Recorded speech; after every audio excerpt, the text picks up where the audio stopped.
All right, all right, all right, all right, all right, all right, all right, all right, all right. Whoo! welcome. It's your man God of Dots back with another episode of the Audible Halloween edition. Happy Halloween to those that are out trick or treating with the kids, the grands, or whoever. My night is over on that tip. That's why the late start time to the show. Thank you for everybody for coming in. How you doing, Dr. Nikki? I treat yes. Have fun. Halloween. It's not going to be a long show. I like to kind of this show kind of get in and get out, get in and get out. But we do have some things to discuss. Hold on. All right. StreamYard has not been my friend. Let's see if they're gonna let me be great tonight.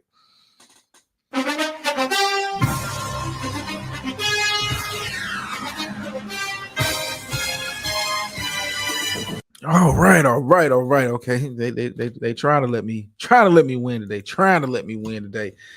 How you doing, Miss Murph? Miss Murph, happy Halloween to you. Hope you had a good day. Speaking of good days, today was the trade deadline in the NFL. I will end the show off with a little bit of NBA news in regards to trades. Since I see Miss Murph here, you 76ers fans, and I want to know how do you feel about James Harden? Woo! But we'll talk about that a little bit later. Like I said, we're going to start out the day talking about some of the biggest moves that were made by the trade deadline. Trade deadline was 4 p.m. Eastern time. Some teams made moves, other teams didn't, and we're going to talk about some of those moves that some of those teams made. Probably the biggest move of the day thus far. Let me make sure. Let me check my feed because I want. It may have been one that came in at the deadline, and I want to make sure that I'm giving you the most accurate and up to date information. Okay, cool. Yeah, I'm good. Probably the biggest move of the day. Washington Commanders trade Chase Young, former number 2 overall pick in the draft, to the San Francisco 49ers for right now is a third round pick with the condition being if he meets certain requirements will be a second round pick. I don't know how I feel about this move if I'm the 49ers. I look at this.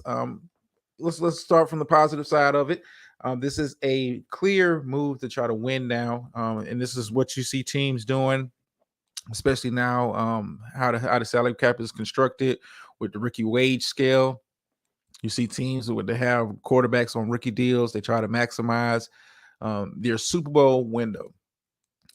So, like I said, it's a positive for the San Francisco 49ers. I look at this as a big plus. You add Chase Young, um, very talented player, just has not kind of broken out since he's coming to the league. He's shown flashes of what he was when he was playing at Ohio State, but just has not been able to live up to the number 2 pick billing thus far in his career. Still early, still on his rookie deal.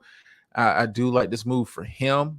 You're joining a very talented San Francisco 49ers defense, a defense where the attention will not be focused on you as much. Not when you have Bosa on the other side, and you also have the excellent defense all the way around. That so much attention has to be paid to certain players. So I think this is be an opportunity for Chase Young to kind of break out. Make himself a name. San Francisco could possibly re-sign him when it's all said and done. But like I said, look at it as a positive. It's a clear win now move. Um, let's look at it on the other side. Does this make San Francisco that much better of a team when we're talking about possible matchups in the playoffs? I'm kind of on the fence. This basically because Chase Young, like I said, a very talented player. I liked him coming out of Ohio State, but just has not shown it on a week by week basis in the NFL. Like I said, he has shown flashes where he jumps off the screen to you. Like, you know what? That's why he was the number 2 pick. Other times, he kind of disappears into the background. I think Washington. When we're talking about the trades, trading Montez Sweat to Chicago Bears, in my opinion, was the more productive player between him and Chase Young, though not as talented, is still a very talented player. And instead of trading him to the Chicago Bears, Chicago, I don't really know what you're doing. If you were making phone calls to Montez Sweat, I'm pretty sure you could have. If you're going to trade for a guy, I like Montez Sweat. Like I said, very productive player. You're going to swing for the fences. I mean, go ahead, bring in Chase Young. I mean, you obviously need talent on the defensive side of the ball. You need talent all the way around in Chicago. And if your Washington is entertaining your call for Montez Sweat, and I'm pretty sure they might have dropped something in there about Chase Young. Maybe the high draft pick was a little bit too much, seeing as you're a team that is clearly in the rebuilding phase. But Chicago, I kind of give you a C on that one. I say Montez Sweat is a productive player. How much that production continues with a much less talented defensive team in Chicago, we'll see. We'll see. Speaking of trades, in response to Kirk Cousins being out for the rest of the year with a torn ACL, Minnesota Vikings have traded for Josh Dobbs, starting quarterback so far this season, starting quarterback for the Arizona Cardinals. I kind of like the move for Minnesota on several fronts. This was a contract year for Kirk Cousins. Minnesota was not committed to him long term. So they don't lose anything if they decide to walk away from Kirk Cousins, even though he was having a pretty good year stat wise. And the team will start to come around, play better in the last couple of weeks. You lose him, you bring in Josh Dobbs. I like him as kind of a fill-in starter. He's done a pretty good job in Arizona, even though it hasn't led to a lot of wins. I'm not going to put the blame solely on him. So you bring in him.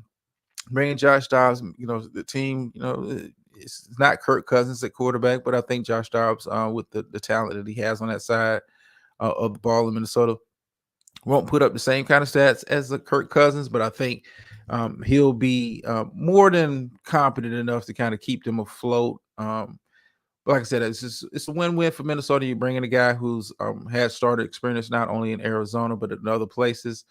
It kind of keeps your team competitive in a very crowded NFC wildcard race at the moment. Kind of keeps you, like I said, keeps you competitive, and you're not committed long term to Kirk Cousins. So you're more than if you do try to get an extension with Kirk Cousins. I know the injury is going to play a part into that contract negotiation. He's a much older quarterback. But like I said, it's a win-win for Minnesota. I like that trade for Minnesota. But enough of the trades. Let's kind of get into the real meat and potatoes of the show. And this is the Week 8 recap. Big news coming out of Week 8. Some big storylines coming out of Week 8. Some surprising results coming out of Week 8. And this is about the point of the season where we're talking about Week 8, Week 9, Week 10, Week 11. I think this particular window right here is where, you start to see the separation between teams that are really pushing and have a real shot at the playoffs, and teams that are just playing the fiddle. We're going to start with probably the biggest game, probably the biggest result based on the weekend. And no, I'm not starting with the Dallas Cowboys. Don't worry about it. But let's give props to the Cincinnati Bengals for going on the road and winning in a very hostile San Francisco.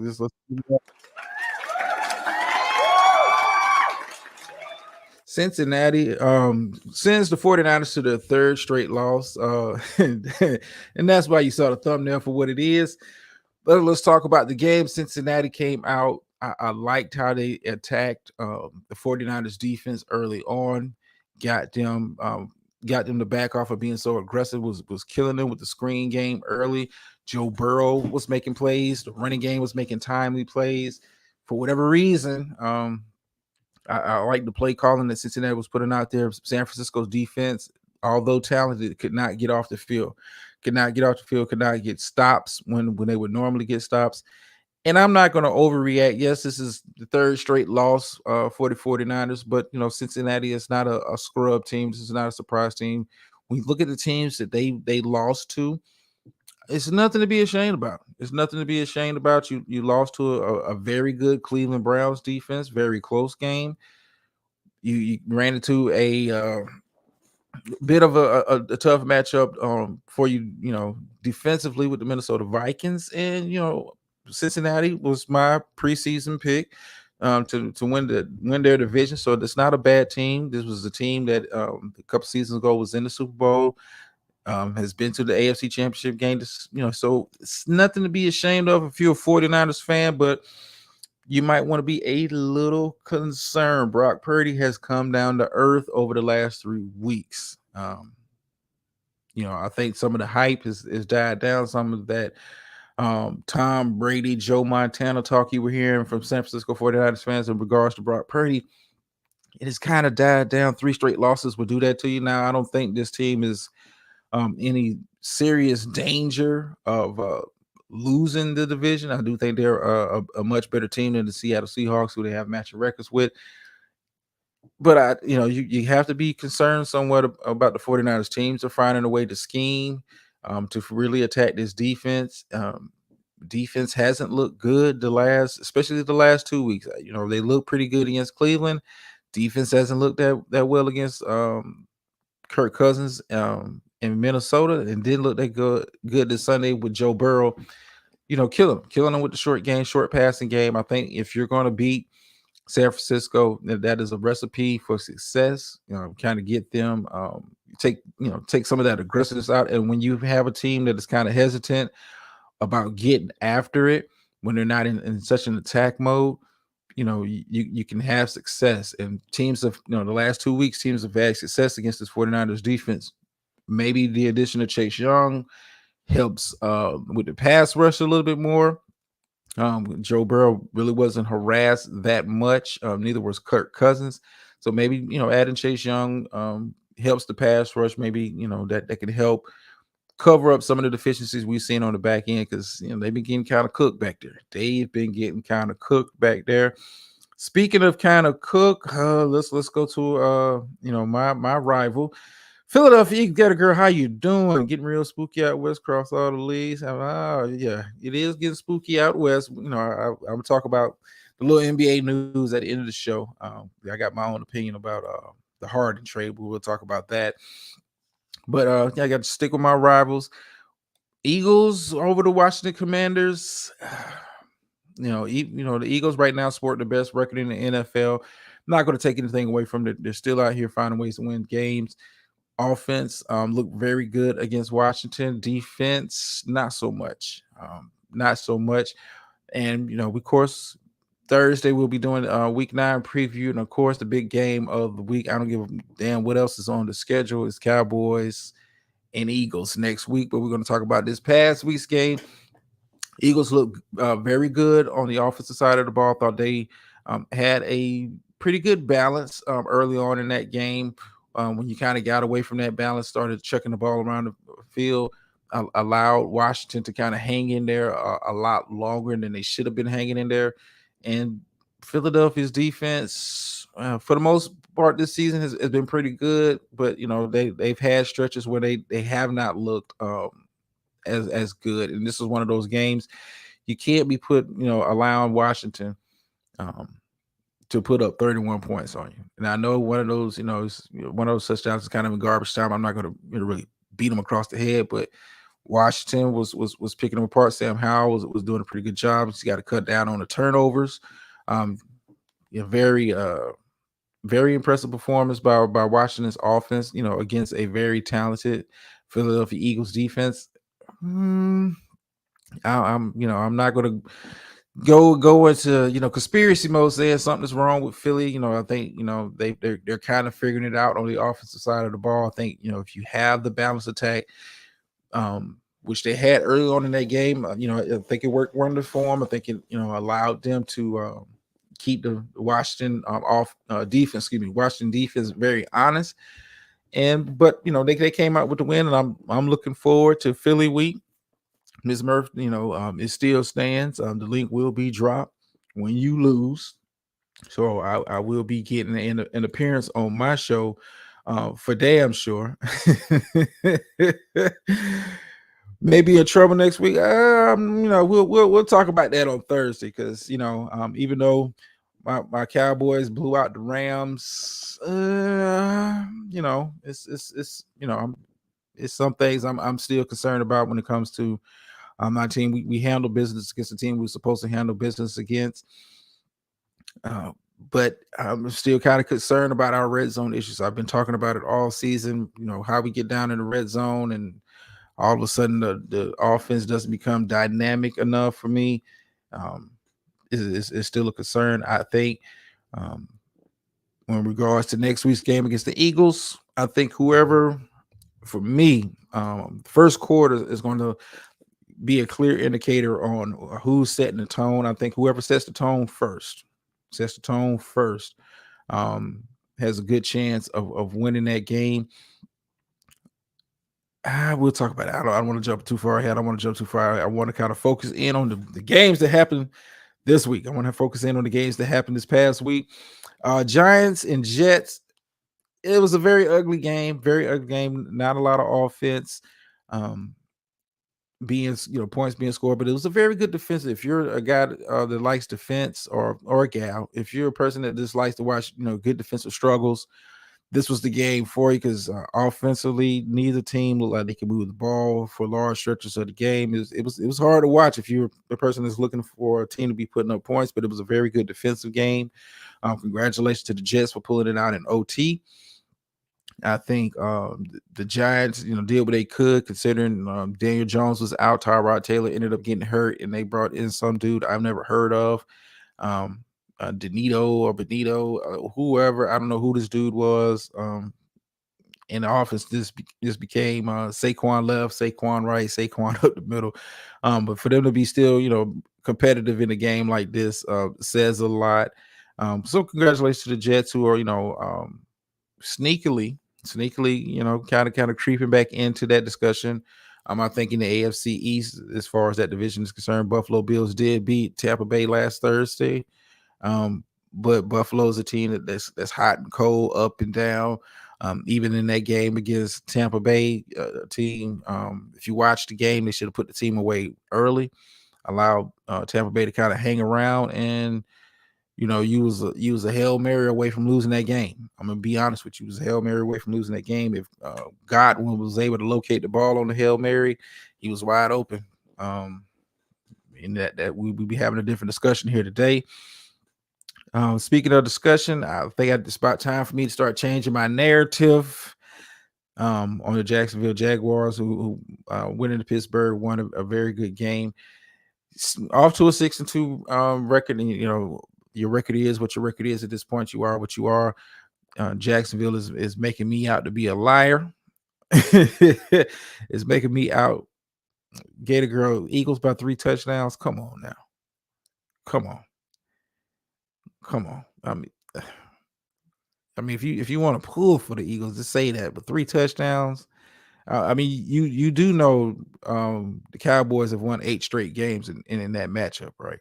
You do know that, don't you? You do know we won 8 straight matchups against the Philadelphia Eagles with Dak starting. You do know that, don't you? Pump your brakes. Speaking of pump your brakes, got to pump my brakes on all the Jaguars hate I've been spitting out on these airways. This team is legit. This defense is legit. I thought they was doing it with a lot of smoky mirrors, but this defense is what this defense is. A very talented defense. Offense, I'm still kind of skeptical about the offense, because I haven't bought wholesale into Trevor Lawrence. But I do like the fact they're leaning on the run game. ETN is doing his thing, and the defense is looking stout. They're a team that forces a lot of turnovers. They're forcing a lot of turnovers. One of the best plus minus in the league. So I got to stop hating on the Jaguars. So congratulations to them for picking up the win. As we move on to some of the other notable games, Minnesota Vikings win. Probably the biggest news coming out of that game against the Green Bay Packers. If you haven't heard, Kirk Cousins is out for the year, torn ACL. He's done for the season. Team traded for Joshua Dobbs. He'll be the new starting quarterback going forward. Kind of curious to see what Minnesota looks like with him under center. As much flack as I give Kirk Cousins, he was having a very good season stat-wise.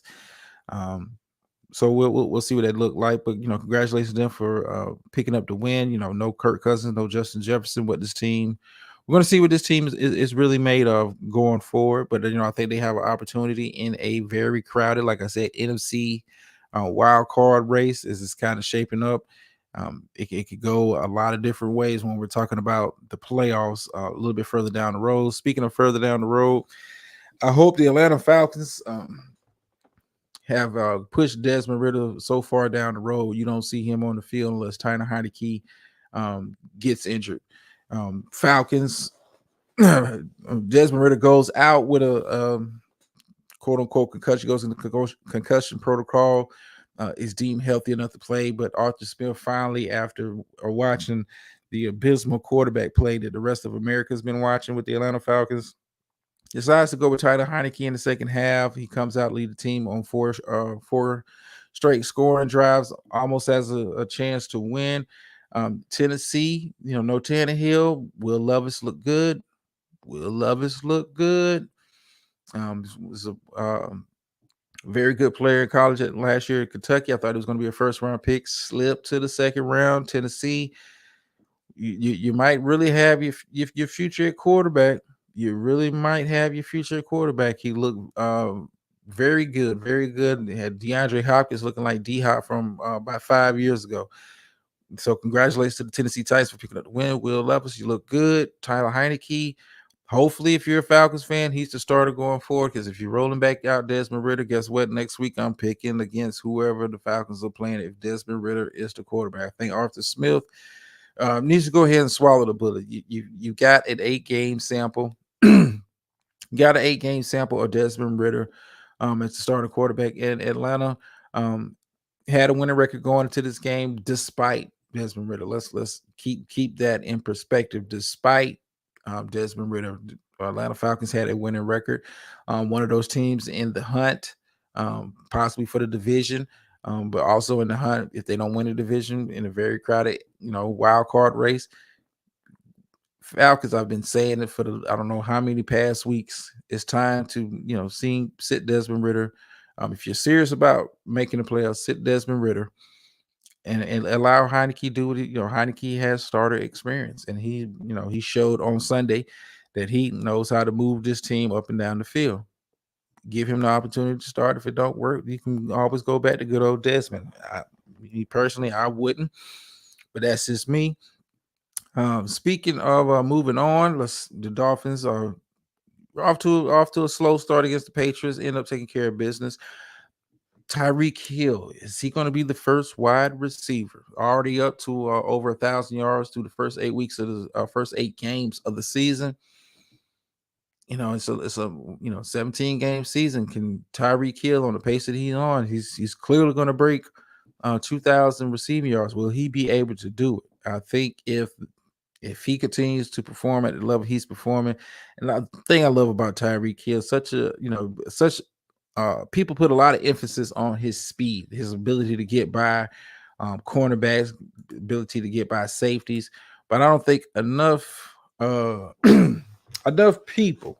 What's going on, Spottum? I don't think enough people give him credit for how good of a route runner he really is. When you look at some of those touchdown catches, some of those catches he has, the level of route running plays a part into it. And then when you add in, the speed component, it is a tough matchup. It's a tough matchup. You saw the return to Jalen Ramsey this week, had an interception in that game. Dolphins, if I had to pick the best team in the AFC East right now, and I know they got smoked by Buffalo early this season, I got to go with the Dolphins. I got to lean towards the Dolphins. Nothing against Buffalo. I think Buffalo's, in my opinion, a clear playoff team. But as of right now, based on how they're playing, I got to take it for what it is. Even though you smoke Miami, I think Miami right now is a much better team. Not by a whole lot, but I think they're a better team. I think Tua takes care of the ball a whole lot better than Josh Allen, and Josh Allen can be Dr. Jekyll, Mr. Hyde. I can't, he doesn't give me that confidence in him that I would have in, say, a Patrick Mahomes or any other elite level quarterback. he doesn't. I have more faith in a Joe Burrow than a Josh Allen, and that's just me. That's just my perspective.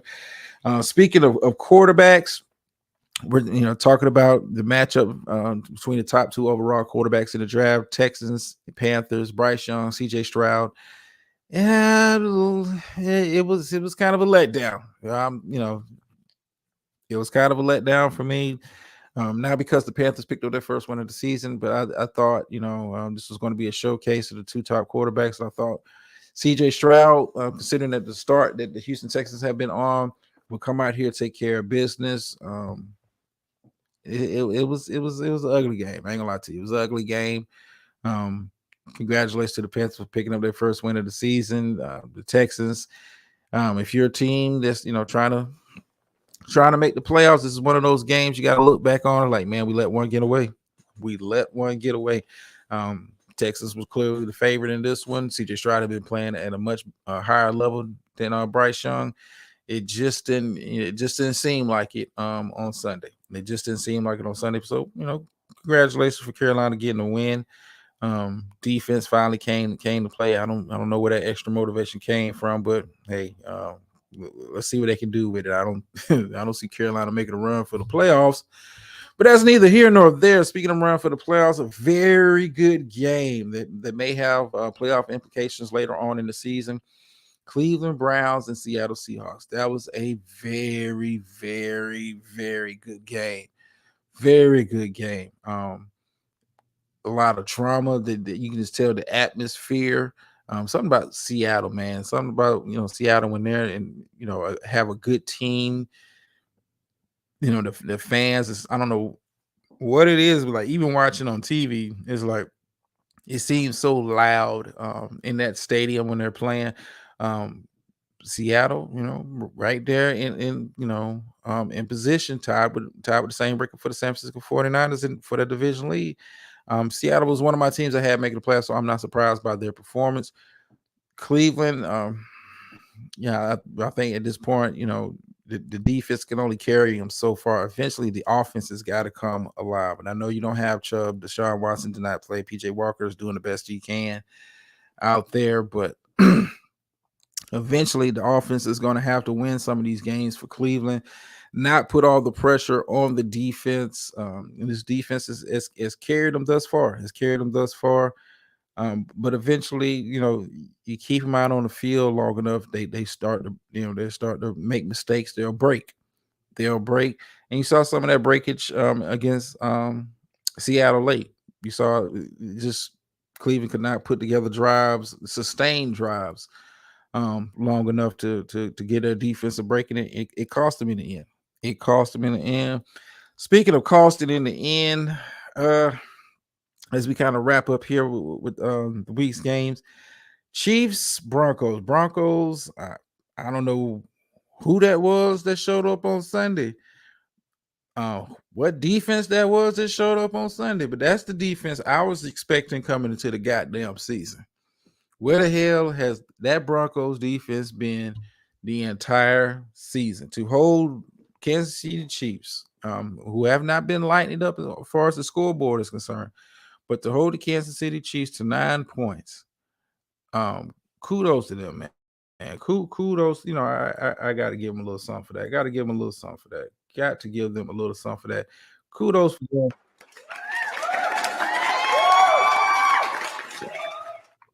For holding Kansas City to 9 points. Where has that defense been, Denver? I talked about it during my preseason previews with the team. I said Denver had one of the best defenses last year. This is the defense that showed up last year, but they showed up this Sunday. I guess they were tired of getting their ass kicked by Patrick Mahomes season after season after season after season after season after season. Jesus. Gator Girl says clearly they skipped the Denver game on the calendar. That's looking ahead gets you. That's what looking ahead gets you. Like I said, I don't know who the hell that was. I was like watching the game. I'm like, this don't even. Where's this Broncos defense been the whole season? Where has this defense been the whole season? I'm talking about this team. This the same team that got 70 put on their ass. I mean, Like this team got 70 put on them, and they holding Kansas City to 9 points. And Denver probably lose the next 5. Probably so. This is probably the high point of Denver's season. And let's give a little credit to Russell Wilson, who is having a bounce back year. He's not going to be talked about in the MVP conversation, but it's had a bounce back year stat wise compared to what he put out last year. I think he's getting more comfortable in Sean Payton's offense, kind of getting back to Russ from Seattle a little bit. Week by week by week, I think the offense is looking better and better and better. I think the slow start may cost him a playoff spot, but you have to be encouraged. If you're a Denver Broncos fan, that hey, the offense hasn't looked terrible this year. The defense is more or less let them down so far this season, but they didn't let them down on Sunday. I don't know who the hell those guys was flying around to the ball, had Kelsey in a stranglehold. I'm not going to make too much of it as far as a Kansas City Chiefs. Hey, you may have been looking forward because next week they got Miami coming in at home. Maybe you were looking ahead past Denver. I mean, you've beaten them for I don't know how many straight years. I'm not going to make too much of it if you're a Chiefs fan, but if you're a Broncos fan, hey, be encouraged. Your defense finally showed up, finally played with some heart. Let's see if they can keep that momentum going. Speaking of keeping that momentum going, Baltimore Ravens hold on to win against the Arizona Cardinals team.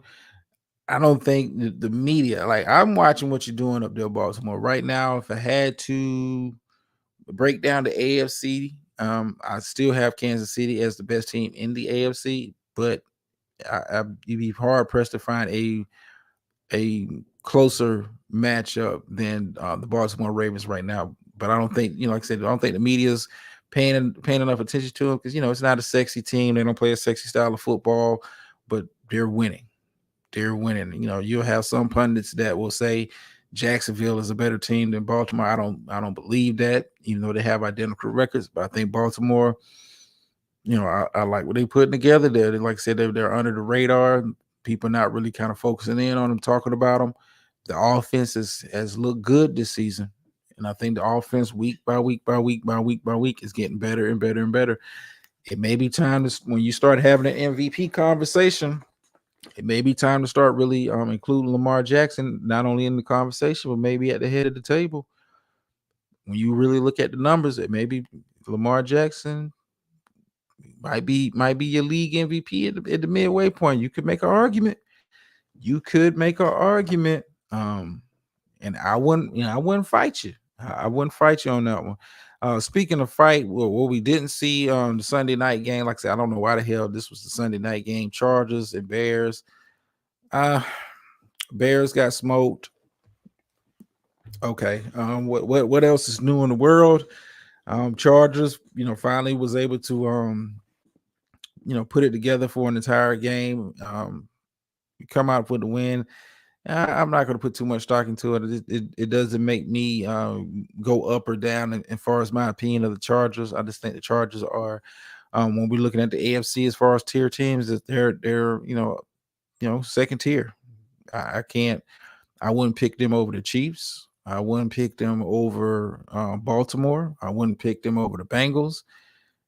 I probably wouldn't even pick them over Jacksonville. I mean, they just don't give me that kind of confidence that they can put it together for 4 quarters consistently enough. I'm sorry. I'm sorry, Chargers fans, if you're listening. You beat the Bears. Okay. And speaking of another subpar game that was on prime time, Detroit taking care of business against a Raiders team that is obviously it's obviously turmoil in the house. It was, if you caught Devontae Adams post game comments or lack thereof, you can tell the dude is frustrated.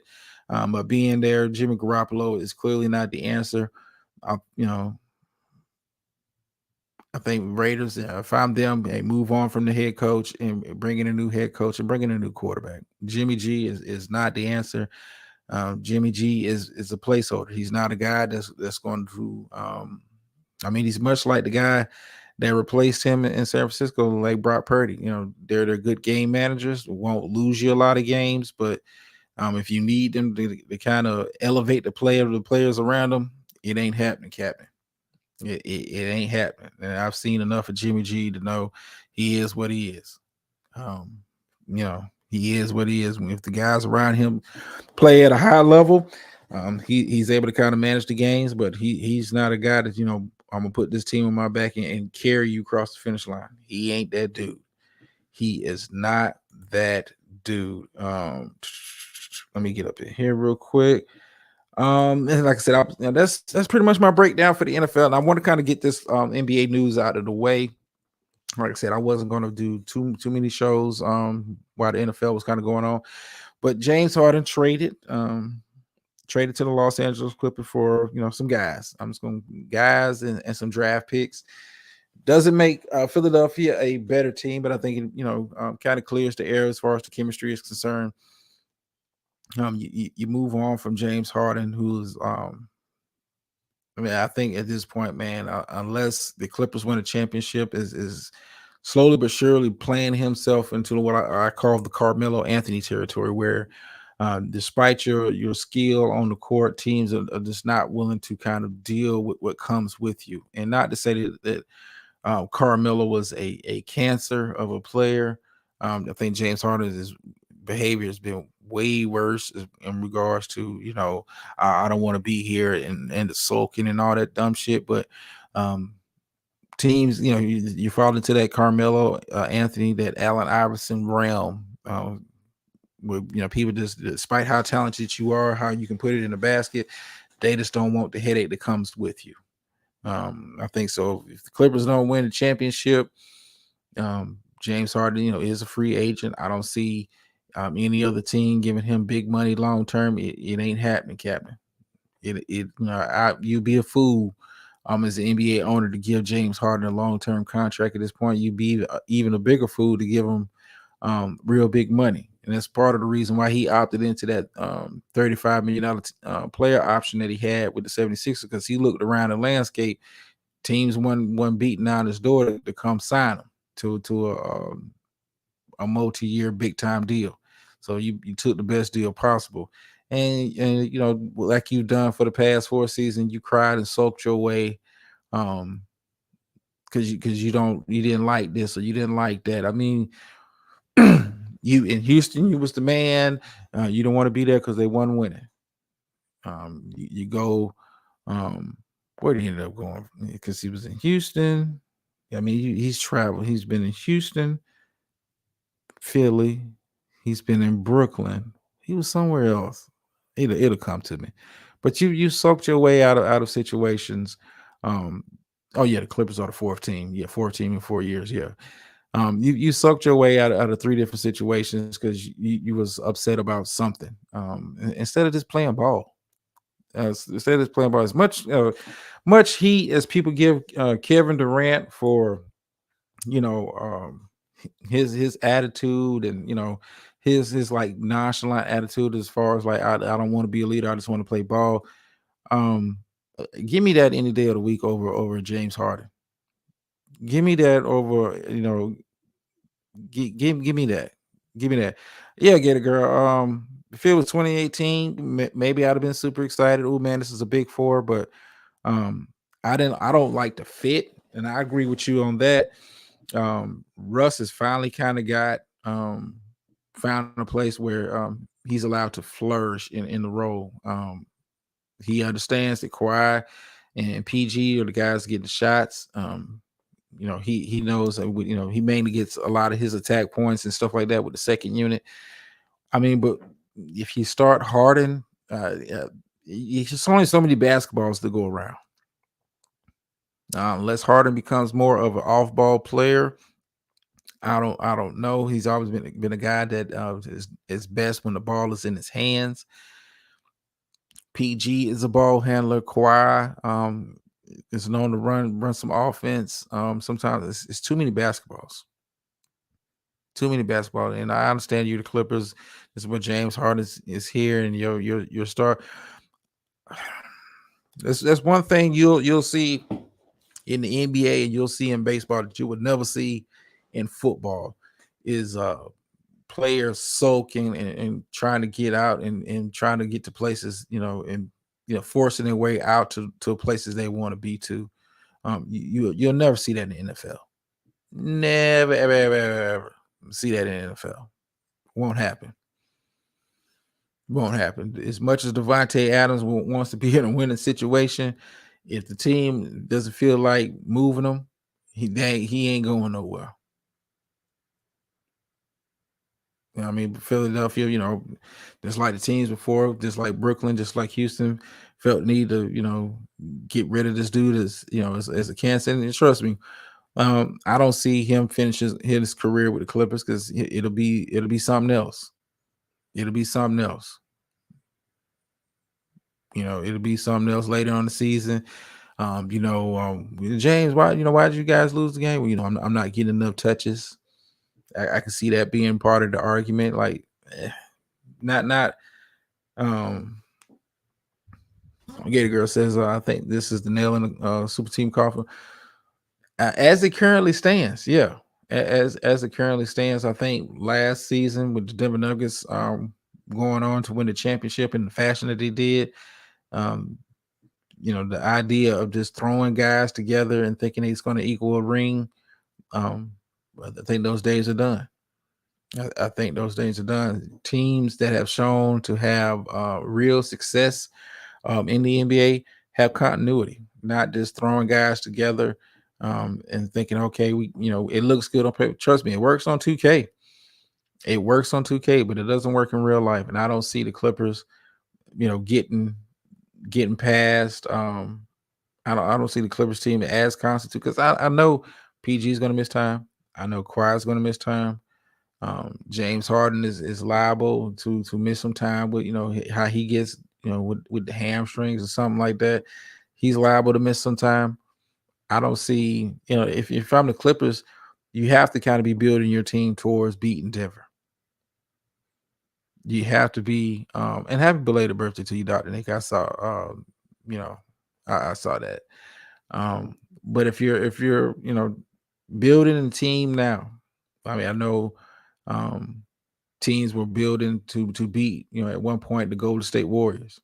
You have to go with who's the most dominant team in Denver is off to a hot start again. Yoke is back in yoke mode.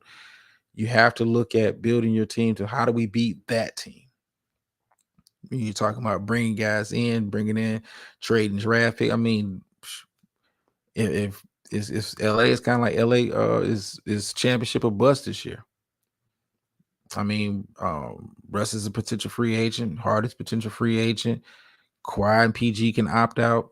I mean, you've already mortgaged the future, trading all your damn draft picks to bring these guys in. So if you don't win a championship, I mean, are these guys willing to take less to run it back? I mean, and none of these guys, with the exception of maybe Westbrook, would be willing to take less money to come back. And he seems like I just want to play in LA type dude at this point in his career. I can see Kawhi moving on. I can see PG moving on. Yeah, at this point, Harden can move on. Like, hey, man, I ain't getting enough touches. That's why we lost in the playoffs. I don't see the Clipper team as constituted, even at full strength. I don't see them beating Denver, and that's the team. That's the measuring stick. That's the measuring stick. Philly, I think, you got some pieces. It's been reported they're looking to move some of that draft capital they got in that trade for Harden to possibly bring in a secondary star to team with Joel Embiid.